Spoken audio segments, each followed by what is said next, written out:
Olá, bem-vindos a mais um episódio do podcast do Saúde é Sério. Eu sou Débora Lima, jornalista especializada em saúde, e hoje nós vamos falar sobre saúde do homem e todas as fake news, todas as notícias que mais confundem, né, que atrasam diagnósticos, que afastam os homens do cuidado, e a gente sabe que homens geralmente já são mais difíceis de se cuidar, né? Então, para tratar desse tema, eu recebo aqui hoje o urologista Dr. Fernando Corks, do Hospital Albert Einstein, chefe do grupo de uro-oncologia da Faculdade de Medicina do ABC.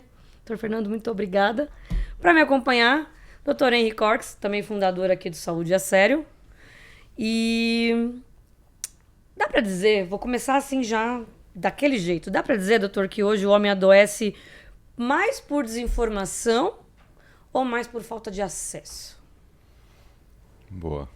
Já começou com uma pergunta provocativa. A gente é assim aqui. Eu acho que as duas coisas acontecem, dependendo de onde a gente vai ver, a gente pode encontrar os dois problemas.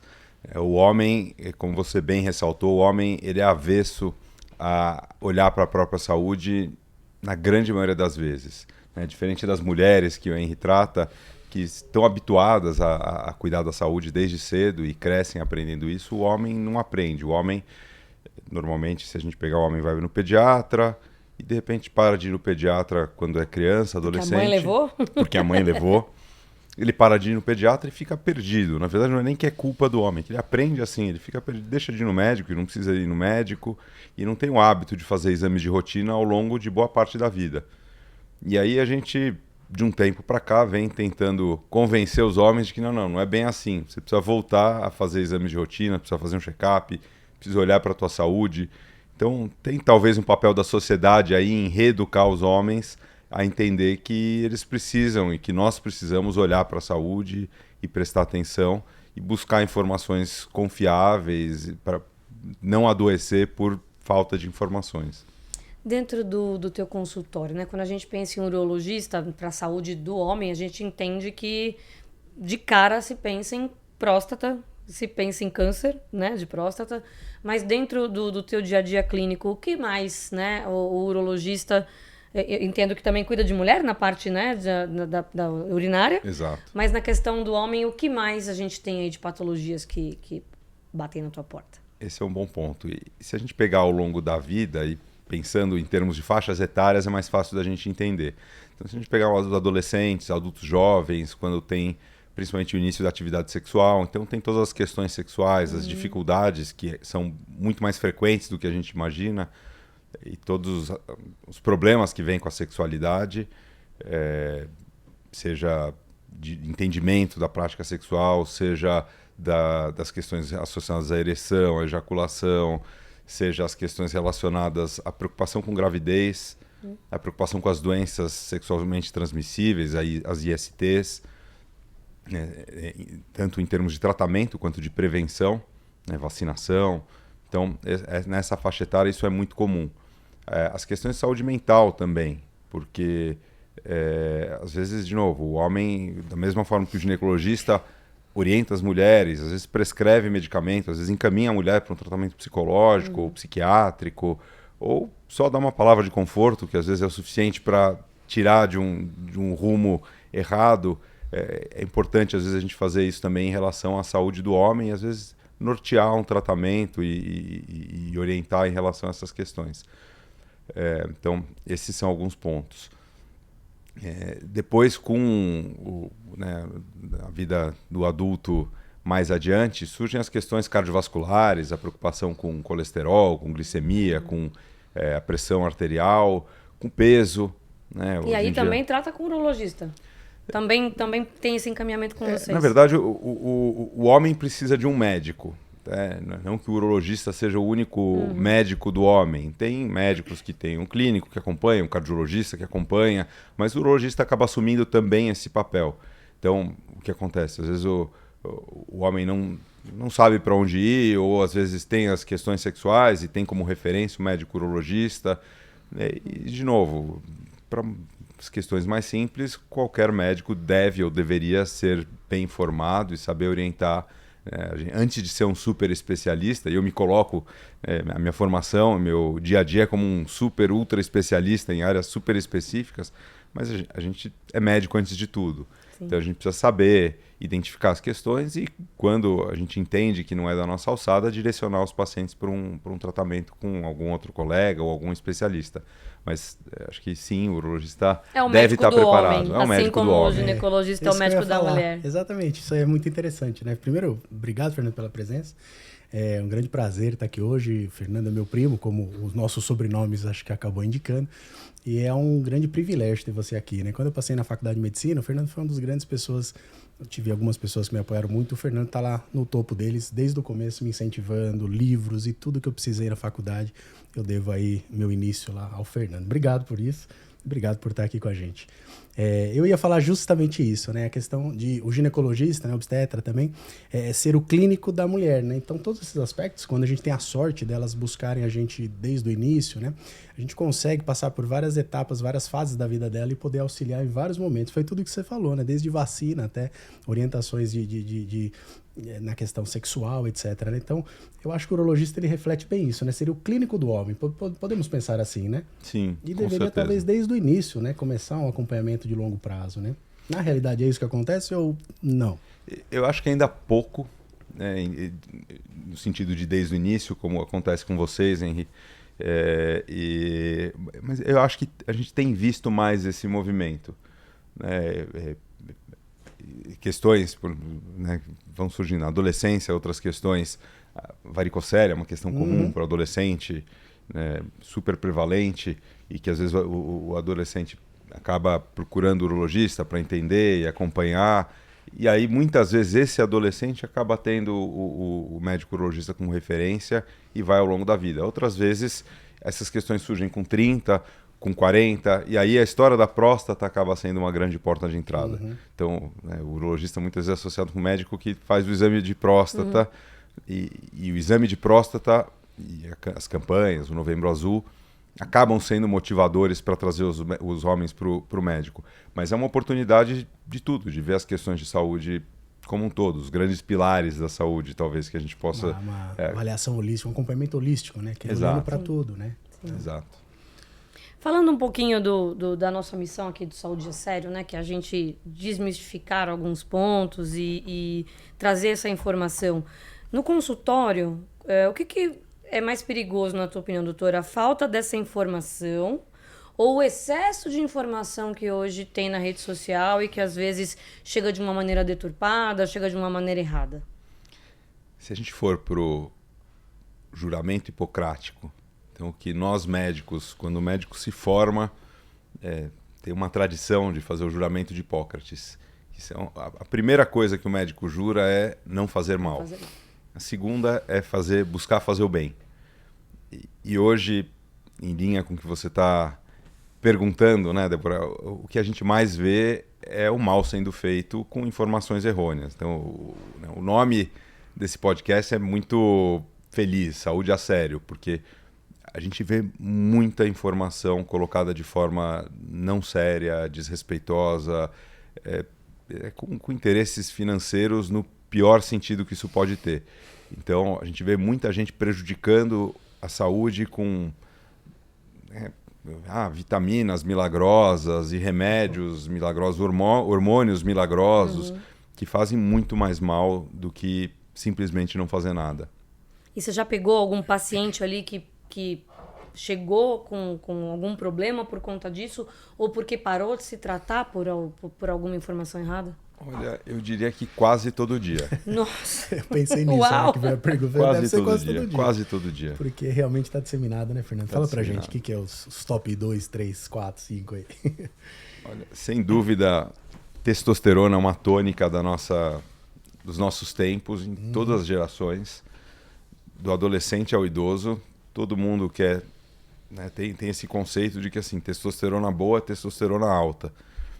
E a gente vê, às vezes, médicos com diploma, com formação, até de boas universidades, que encontram um caminho rápido de ganhar dinheiro, porque isso dá likes, dá seguidores, traz dinheiro. É uma famosa solução rápida e mágica, né? E imediata, né? Para um mundo imediatista que a gente vive, né? Exatamente. E aí, às vezes, alguns pacientes ou são enganados ou pior, às vezes querem ser enganados também. Esse é uma outra aspecto. Que é um outro ponto. Mas às vezes o cara fala, não, eu estou indo no médico que eu vi, ele é bem formado, tem uma residência, tem um título de especialista, e ele está falando que eu preciso receber testosterona, eu preciso desse coquetel mágico, essa fórmula aqui, que eu não tenho nem a fórmula para te dizer qual é, porque é a farmácia que ele me indica e ele nem me dá a fórmula. E é todo dia. A gente discutiu em outros podcasts, Fernando, a testosterona, ela aparece em outros podcasts, né? Na endócrino apareceu. Para homem e para mulher, imagina. Eu vou falar, que loucura, né? É um top 10, acho que da medicina isso, né? E esse perfil que você fala, quer dizer, geralmente, né? Pelo menos a gente vê isso na prática, eu também recebo alguns casos assim, a solução mágica existe e geralmente a solução é a pessoa que dá a solução, é ela que vende, é ela que manipula, não é isso? Né? É um padrão, não é? Não é que ela dá a solução, ela procura alguém, compra na farmácia, isso. Não. É geralmente eu que soluciono, não é isso? Exatamente. Eu acho que felizmente tem uma luzinha talvez no fim do túnel, que são as canetinhas de perda de peso. É isso, porque elas facilitam. Também já falamos Foi sobre muito isso. bom. Imagino, mas porque elas facilitam. Porque antigamente perda de peso tinha as fórmulas mágicas. Agora todo mundo sabe. Tem remédios ultra efetivos que são vendidos na farmácia, não precisa de nenhuma fórmula mágica. Então essas talvez seja uma forma dessas fórmulas mágicas saírem de moda um pouquinho. Qual o problema? Perder peso? Então vai lá, algo toma. Científico, algo provado, algo, né? Com seus riscos, benefícios avaliados ali, mas com indicação podendo usar, né? Já que a gente falou da testosterona, eu vou passar para ela. Vamos falar o que é verdade agora. Quando que existe essa necessidade de reposição de testosterona no homem? E até que ponto, né? Precisa fazer, às vezes não precisa, às vezes é o que tem. Conta um pouquinho pra gente. Tá. A falta de testosterona é uma doença, é um problema que traz riscos e traz consequências para a saúde, para o organismo como um todo. Então, um homem com testosterona baixa, abaixo do nível normal, com sintomas dessa baixa de testosterona, que incluem sintomas que são comuns a muitos outros problemas de saúde. Então, isso que traz uma certa confusão. São sintomas a excesso de trabalho, a estresse, a falta de sono, a depressão, mas que podem incluir cansaço, um sono ruim, falta de disposição para as atividades, irritação, problemas na esfera sexual, enfim, dificuldade de perda de peso. Tudo isso pode ter a ver com os baixos níveis de testosterona. Então, um homem que tem todos esses sintomas e tem efetivamente baixos níveis de testosterona, baixos níveis significa o exame tem realmente alteração. Não significa que o médico acha que aquilo é baixo porque na cabeça dele aquilo é baixo, mas o exame diz que é normal. Então, mas o hipogonadismo, que é como a gente chama baixa de testosterona, é um problema de saúde que tem repercussões, aumenta risco cardiovascular, aumenta uma série de problemas. Então ele deve ser tratado. Então repor testosterona não é que é sempre errado, pelo contrário. Repor testosterona ou corrigir a testosterona de alguma forma, isso traz benefícios quando bem indicado. Mas a queda é natural com o decorrer do tempo, com o passar dos anos. Ela pode acontecer. Não é que diferente da mulher, que a menopausa é inexorável, toda mulher vai passar pela menopausa. O homem não é todo homem que vai precisar de testosterona. Tem muitos homens que passam uma vida, chegam nos 100 anos com níveis normais de testosterona. E tem outros homens com 30, 40 já tem níveis baixos e às vezes tem questões que motivaram. Às vezes quem teve uma obesidade no nível muito acentuado por um período muito longo da vida acaba depois tendo problema de produção de testosterona ou teve alguma questão no testículo, nas gônadas, enfim. Algumas doenças levam a problemas de testosterona, a baixas de testosterona, e aí sim deve ser feita a reposição. Então esse é um ponto. E às vezes a gente nem identifica qual foi a causa dessa baixa de testosterona, mas ela existe e a gente repõe ou usa estratégias para trazer a testosterona para níveis normais. Então esse é um ponto, que é o que a gente chama de suplementação fisiológica. O outro ponto é a bomba, né? Então a bomba são os esteroides, os anabolizantes, ou seja, tá lá na academia e eu quero ficar forte, grande, eu quero ficar musculoso e tomo a testosterona não para ficar com um nível normal, para ficar com um nível 3, 4, 5, 10 vezes o nível normal. Isso não faz bem. Isso não faz bem.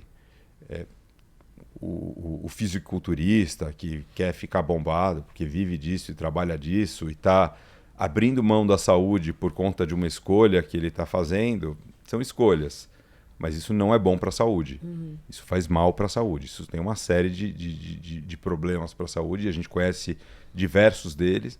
Talvez a gente não conheça tantos, não tenha tantos estudos mostrando isso, porque isso é sempre feito por baixo do pano. Acho que eu ia falar, ninguém fala, né? Eu fiquei grande assim porque eu tomei um monte de testosterona ainda, porque eu malhei muito. Exato. Mas ainda assim a gente tem estudos que mostram. A gente tem aumento substancial de problema no coração, e riscos grandes para o coração, risco de miocardiopatia hipertrófica, de infarto, de problemas graves do coração. A gente tem uma série de cânceres, de tumores malignos pelo corpo que tem um risco aumentado por conta dessa não suplementação, mas desse uso abusivo de testosterona. Então, tumor no fígado, no testículo, na próstata, tem alguns tipos de câncer então, que tem um risco aumentado e pioram muito em quem faz esse tipo de uso excessivo, né? E é difícil, imagino, na cabeça das pacientes, né? Porque não estamos falando aqui de uma, sei lá, uma erva, não sei o que lá, isso aqui é bom. Não é uma coisa mirabolante. É algo que realmente tem a sua indicação na medicina.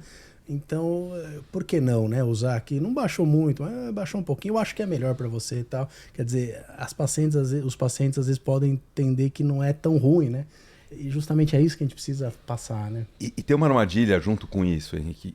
Assim, a elevação muito rápida de testosterona dá uma sensação boa. Então, o homem que começa a tomar testosterona, procura, né? ele fica o Superman. A questão é que isso dura pouco tempo. Aí ele quer de novo. E aí o corpo se acostuma. Ele fica com a impressão de que ele está bem porque ele tomou aquilo, então ele tem um boom, mas depois ele volta ao normal. Então, essa persistência, ela não acontece. Então, e o contrário, a hora que para de tomar, tem um efeito rebote, que a baixa rápida de testosterona dá um efeito muito ruim. Então fica aquela falsa sensação de que eu dependo de testosterona alta, porque quando sobe é bom, quando cai é ruim. É isso que eu ia perguntar. Toma-se muito e aí, se o nível está muito elevado, é só parar de tomar que ela cai normal ou tem algum medicamento para diminuir?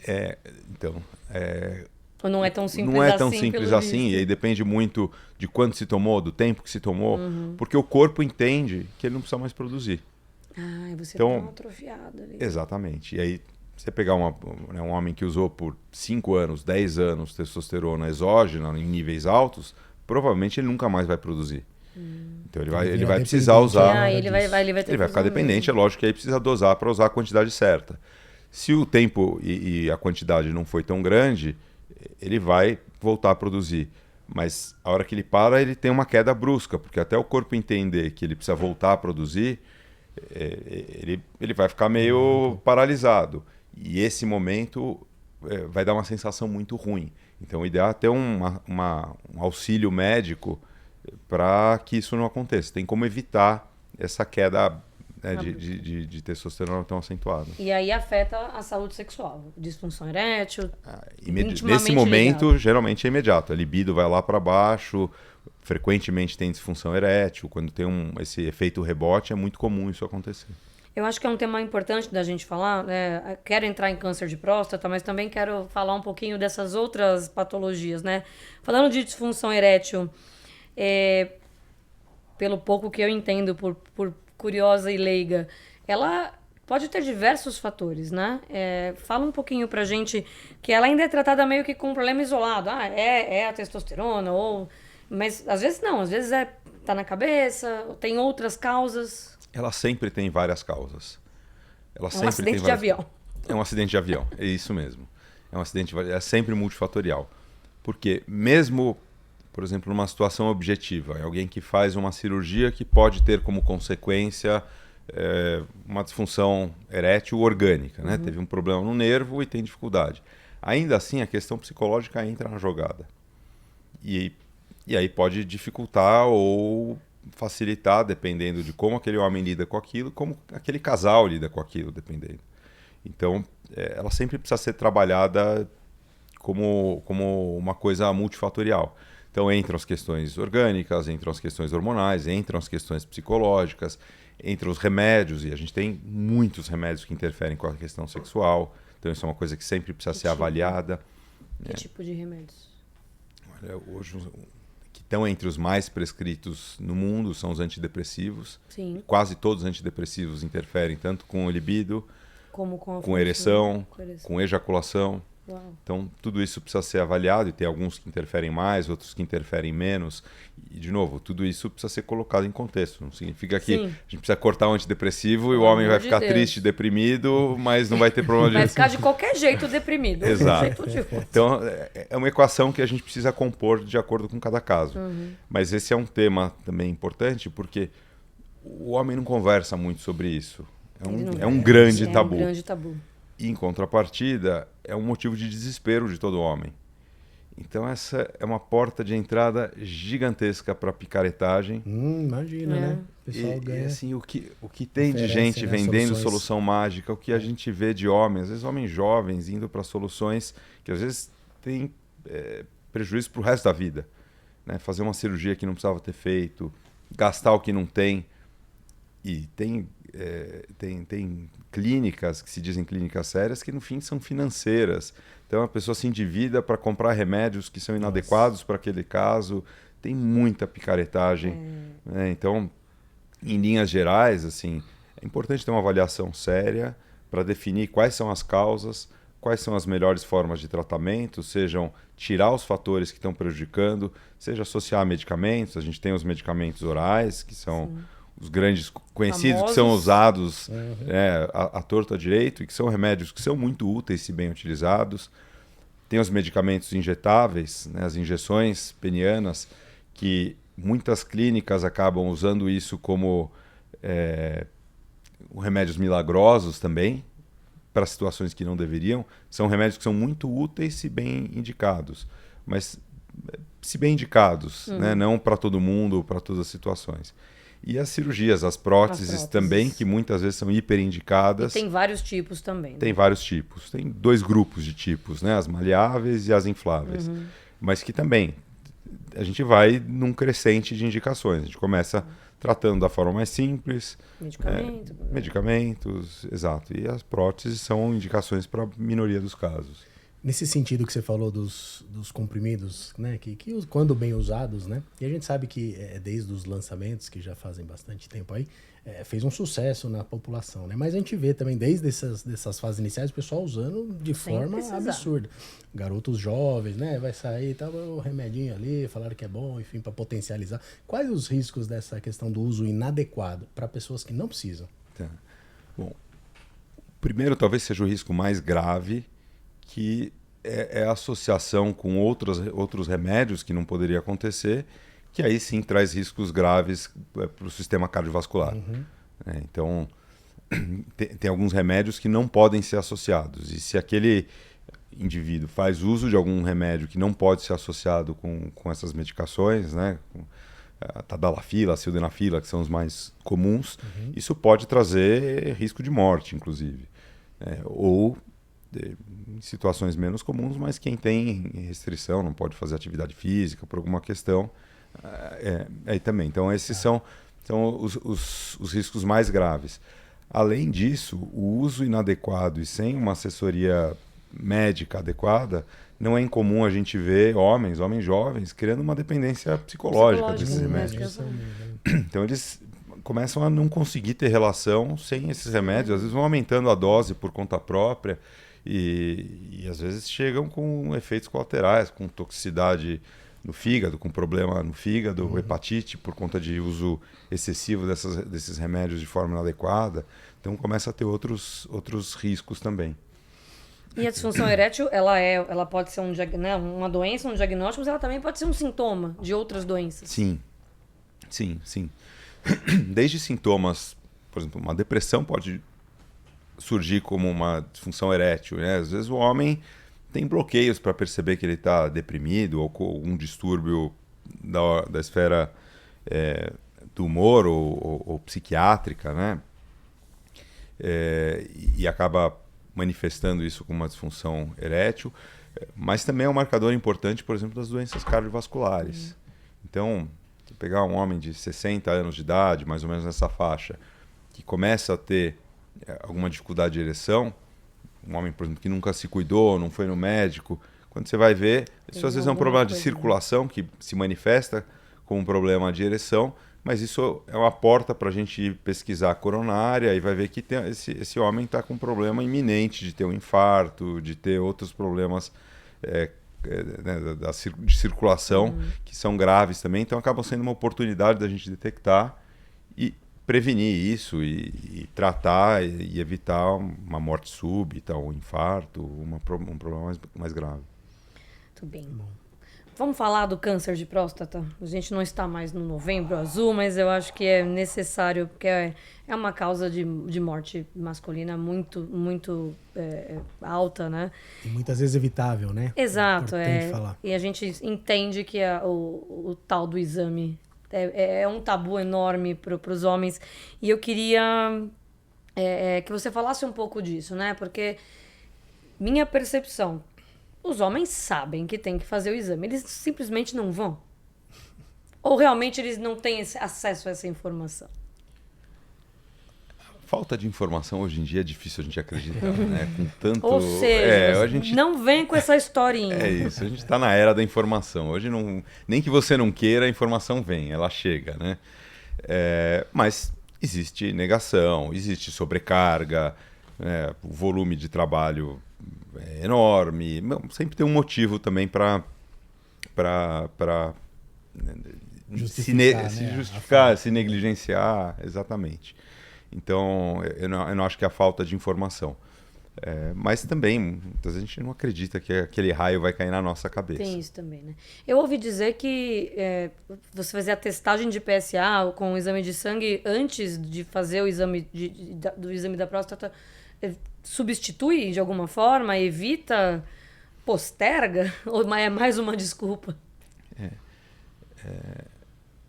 A gente tem o ideal e às vezes o que dá, né?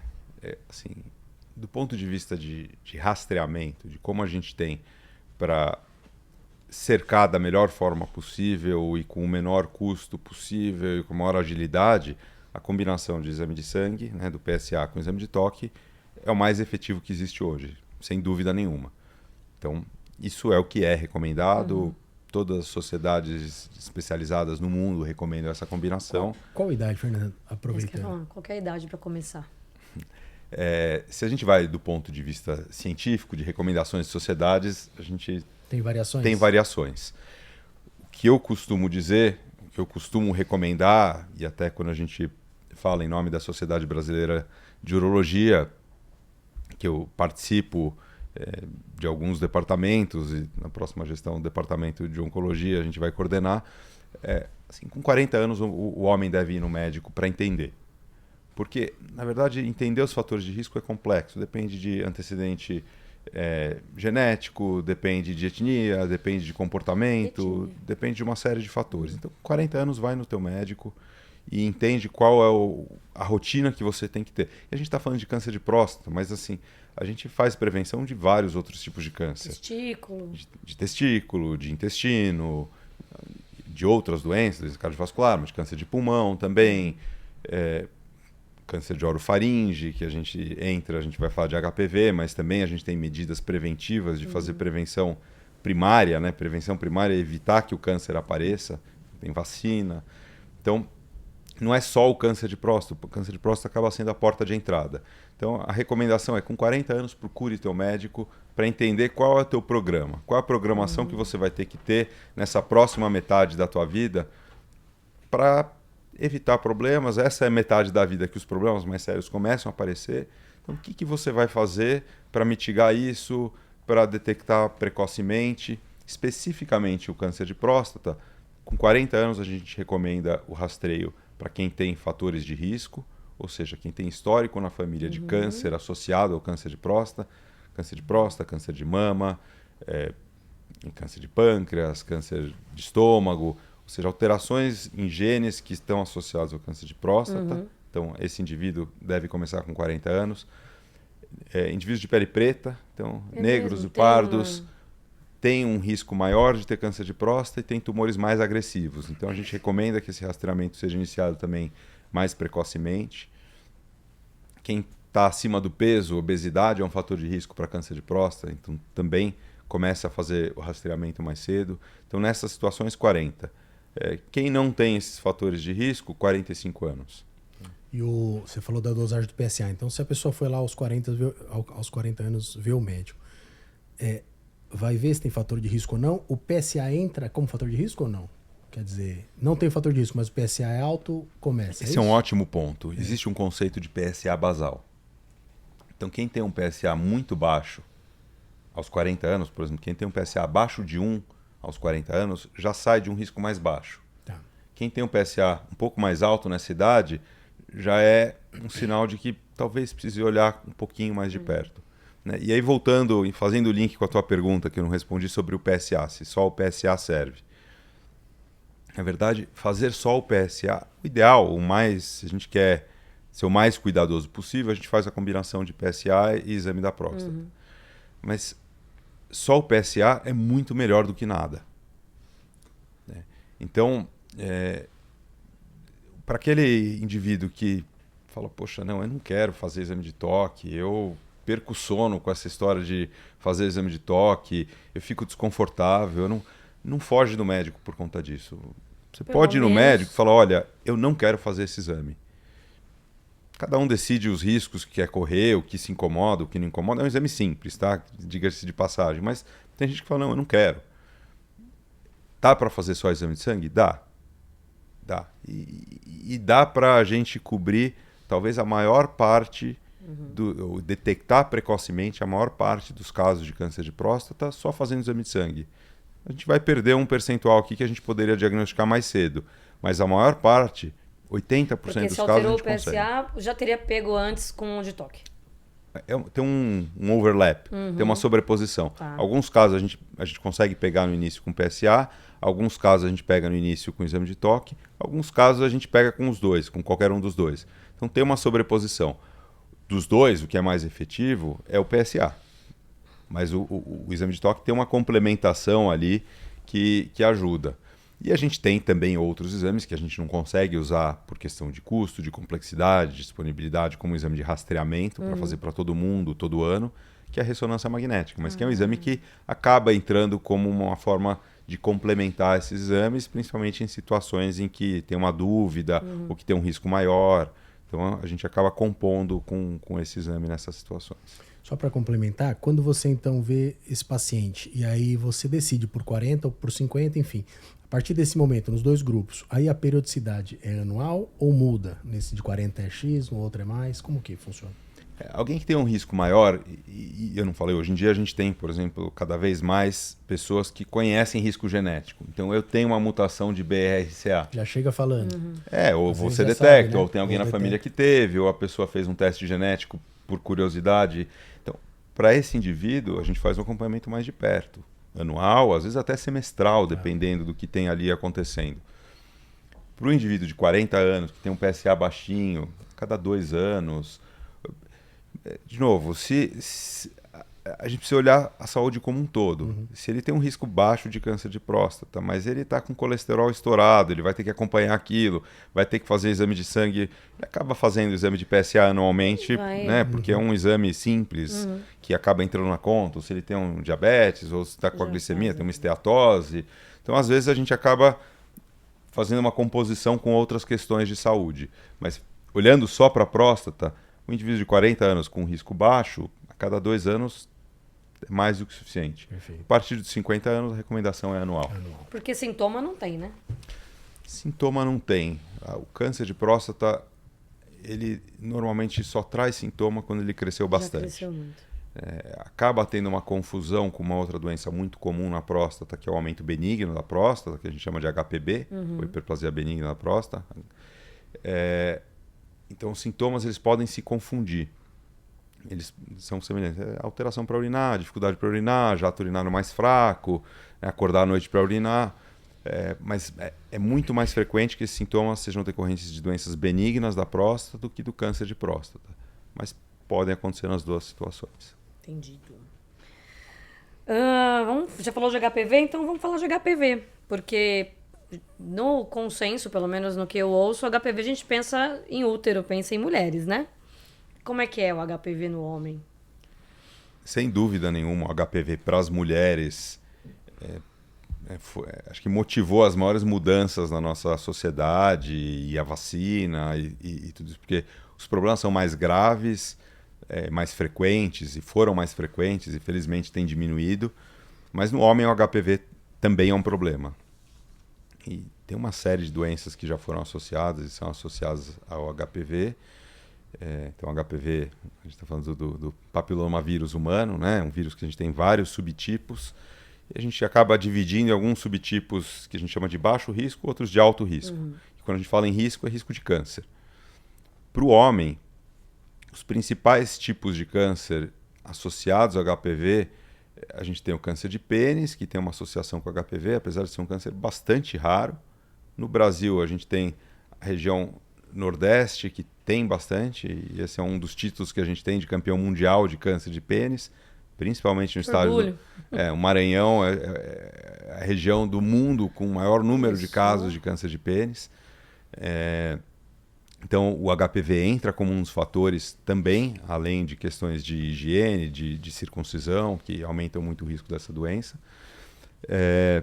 Tem o câncer de orofaringe também, que está muito associado também. São todos tumores relativamente raros, mas que estão bastante associados ao HPV. E tem as doenças não malignas, né? Os condilomas, a crista de galo, como chamado popularmente, né? As verrugas genitais, que essas são bem comuns. Elas são mais comumente associadas aos HPVs que a gente chama de baixo risco, então tem menos chance de câncer, mas não é infrequente esses HPVs virem em conjunto. E a vacina cobre todos eles? As vacinas cobrem uma gama de subtipos de HPV, né? A gente tem as vacinas quadrivalentes, as nonavalentes, então vários subtipos de HPV, e diminuem muito a chance dessas doenças. E mais ainda diminuem essa cadeia de infecção, e diminuem muito os problemas das mulheres também. Uma pergunta em relação à vacina. Na nossa área, na ginecologia, então a gente tem a orientação, né? E a gente tem vacinado bastante, principalmente crianças, né? Mas tem uma orientação para que a gente vacine também a mulher adulta que não foi vacinada previamente. No homem também funciona dessa forma?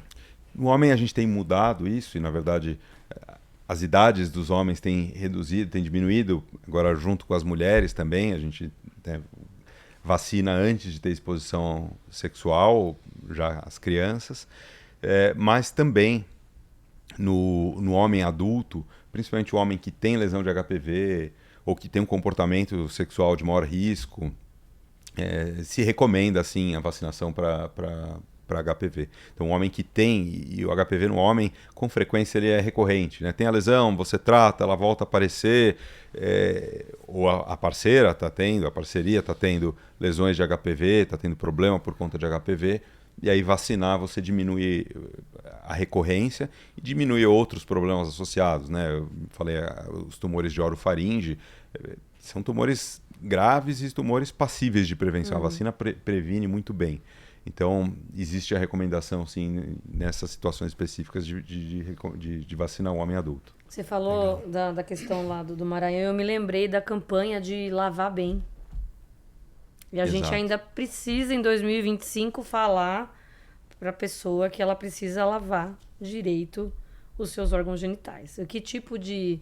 O HPV é uma doença que pode vir de falta de higiene. Que outros acometimentos a falta de higiene pode trazer?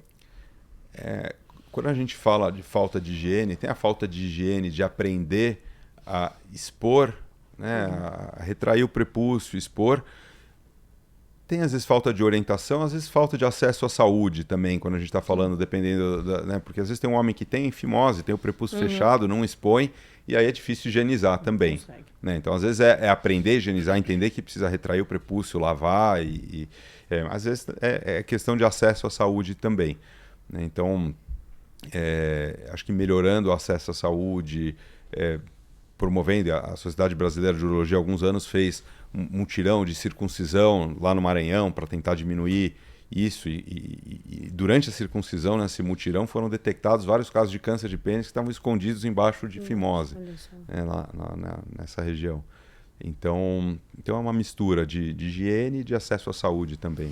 Aproveitando Fernando, eu queria ver a sua experiência. Fala um pouquinho sobre a circuncisão, incluindo a questão da sua indicação bem precoce, pós-nascimento dos meninos, enfim. Fala um pouquinho pra gente. Eu ia dizer que se eu fosse mãe de menino, eu não ia fazer a mínima ideia de como cuidar de uma criança. Eu acho que é muito importante, porque tem muitas pacientes que assistem e que acabaram de ter seus filhos e às vezes nem imagina que poderia avançar numa cirurgia preventiva que vai beneficiar muito ao longo da vida, mas queria que você falasse isso. Isso tem muito a ver com o tema que a gente está falando do HPV, porque se pegar nos Estados Unidos, essa prática de circuncisão neonatal, uma circuncisão neonatal é uma prática cultural milenar de vários povos, né? Judeus, muçulmanos, alguns povos africanos.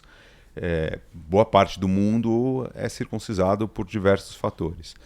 Mas nos Estados Unidos, há algumas décadas, antes de existir a vacina HPV, a circuncisão começou a ser estimulada, que fosse feita logo que os meninos nascessem, como uma forma de evitar o câncer de útero nas mulheres lá na frente, como uma medida de saúde pública.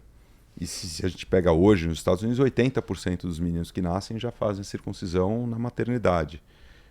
Virou uma coisa cultural, né? Porque previne realmente de forma bastante efetiva o HPV. E aí essa discussão de fazer ou não fazer, ela foi permeando as décadas e as sociedades médicas, algumas eram contra, outras a favores. E aí no começo desse século, nos anos 2000, o Bill Gates, ele promoveu uma série de estudos grandes, de trials, de estudos prospectivos randomizados na África, em alguns países da África onde tinha muito HIV. Então eles estavam buscando formas de prevenir AIDS. E o Bill Gates, a Fundação Bill e Melinda Gates sempre teve essa tônica de evitar doenças de países subdesenvolvidos ou países em desenvolvimento. E aí eles fizeram esses estudos, que foram estudos que englobaram 11 mil homens, e basicamente metade eles fizeram circuncisão e metade eles não fizeram. E aí eles descobriram que fazer circuncisão reduziu em 60% a chance de transmissão do HIV. E aí, de quebra, como objetivos ou desfechos secundários, eles viram que diminui risco efetivamente de HPV, risco de sífilis, risco de uma série de doenças sexualmente transmissíveis. Então, a partir daí, desses estudos que foram publicados entre 2010 e 2012, as sociedades médicas falaram, opa, aqui tem coisa que realmente tem benefício, mais ainda em regiões não desenvolvidas. Mas aí a OMS passou a recomendar a circuncisão como uma orientação para pais de meninos. Então, mães e pais de meninos devem ser orientados sobre riscos e benefícios da circuncisão e é uma decisão individual desse casal. Então, quais são os benefícios potenciais? Diminuir algumas dessas doenças. Então, essas doenças transmissíveis que eu mencionei, diminuir as inflamações do prepúcio, as balanopostites, diminuir a chance de precisar fazer essa cirurgia lá na frente, que algo entre 30% e 50% dos meninos acabam precisando fazer por fimose, por aderências, por balanites, né, inflamações recorrentes. E infecção urinária na infância também diminui bastante o risco. Então, e câncer de pênis também diminui o risco. Fazer circuncisão na infância praticamente zero o risco de câncer de pênis, apesar de ser um câncer raro. As principais desvantagens são fazer uma cirurgia que talvez não fosse necessária. Mas é uma cirurgia relativamente simples. É uma cirurgia simples. Com que idade que você recomenda fazer no pós-nascimento ali? A circuncisão neonatal ela deve ser feita nos primeiros 30 dias de vida, pode ser feita até os 60 dias de vida. Mas quanto mais cedo, mais tranquilo. Então, em geral, é feita nos 2, 3 primeiros dias de vida. Né? De novo, quanto mais cedo, mais tranquilo. Anestesia? Anestesia local. Nessa fase, a grande vantagem é que é feita com anestesia local. Isso é muito importante, né? Você vê as vantagens, né? Quando a gente ouve do especialista, mas a paciente, quando nasce o bebê, às vezes ela não tem essa informação. Então, isso é muito importante para os obstetras saberem, né? Eu provoquei o Fernando nessa pergunta porque a gente fez uma publicação recente na revista, né, Obstetrícia para Elas, e o Fernando escreveu um capítulo sobre um artigo para a gente falando disso, para justamente as pacientes saberem, Mas é importante que os médicos saibam também, né? Raramente você vai ver obstetras orientando isso, né? A decisão de fazer ou não, a paciente vai avaliar. Sim. Mas falar disso, poxa vida, a paciente ficaria, eventualmente no futuro, acontecer alguma coisa, poxa, se tivesse me falado lá antes, né? Pelo menos falar, né? Informação é tudo, né? Fazer a circuncisão logo que o bebê nasce, na verdade, os estudos americanos, como tem muito nos Estados Unidos, a gente tem estudos de quase 500 mil de crianças operadas. Então, o que tem de benefício de fazer nessa idade? É mais seguro, tem menos anestesia, né? Só tem anestesia local. Recupera muito rápido, tem menos riscos. Então, muito raro ter infecção, ter sangramento, que são os dois principais problemas que podem ter, muito raro. E é mais barato. Então, essas são as principais vantagens de fazer nessa idade. Agora, tem questões culturais. Por exemplo, os italianos têm a questão do David e Michelangelo, tem a questão estética. Não, o prepúcio tem que estar lá. Já os americanos, os britânicos, fazem quase todo mundo, os africanos. Eu fui uma questão estética desnecessária. Essa do Michelangelo eu não sabia, mas você sabe que, por curiosidade, o ano passado eu fui para um congresso nos Estados Unidos, lá no American College, e quando eu cheguei lá, né, no congresso, durante o evento, enfim, em si, estava tendo na frente do congresso, acho que viram que era, enfim, um congresso médico, e estava tendo uma manifestação, pequena, mas estava, o pessoal com as plaquinhas americanos, né, isso em São Francisco, e era contra essa questão da circuncisão, por algum motivo um grupo pequeno ali estava... Então, tem grupo e a gente vê em congresso de urologia com frequentemente. Tem vários tipos de manifestação. Os americanos são bem engajados politicamente e eu já vi esse tipo de manifestação. Tem gente que fala, não, isso é uma mutilação. Exato. É diferente, por exemplo, do conceito, que acho que até misturar os nomes é complexo, que se faz em alguns lugares da África, o que eles chamam de circuncisão feminina. Que era cortar o clítoris para a mulher não ter prazer. Isso é completamente diferente. Completamente diferente. Porque a circuncisão em si não vai tirar nada da função, nada Pelo do prazer, né? nada disso. Né? Pelo contrário. Agora a parte que eu mais gosto deste programa é como a gente combate as desinformações. Eu vou me divertir aqui com as informações que a gente recebe, que a gente vê. E você, de bate pronto, fala pra mim se é mito, se é correto, se é mais ou menos, não é tão bem assim. Prepare-se. Exame de toque retal faz o homem virar gay. Não, claro que não. Passa pra mim essa aí, que eu só sabia responder. Isso, cara. Claro que não, né? Vai lá, Fê. Masturbação causa câncer de próstata? Não, também não. Pelo contrário, tem estudos que tentam associar a quantidade de ejaculação com a redução do risco de câncer de próstata. São estudos fracos do ponto de vista científico, mas definitivamente ejaculação, seja por relação sexual ou masturbação, não causa câncer de próstata. Vasectomia diminui o tamanho do pênis? Não tem nada a ver. Então, você entende onde acontece a vasectomia, onde está o pênis, não está nem...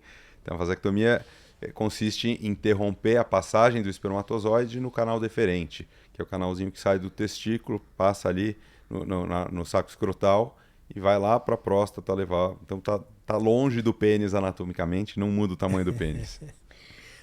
Reposição de testosterona causa câncer? Causa câncer, sem dúvida nenhuma.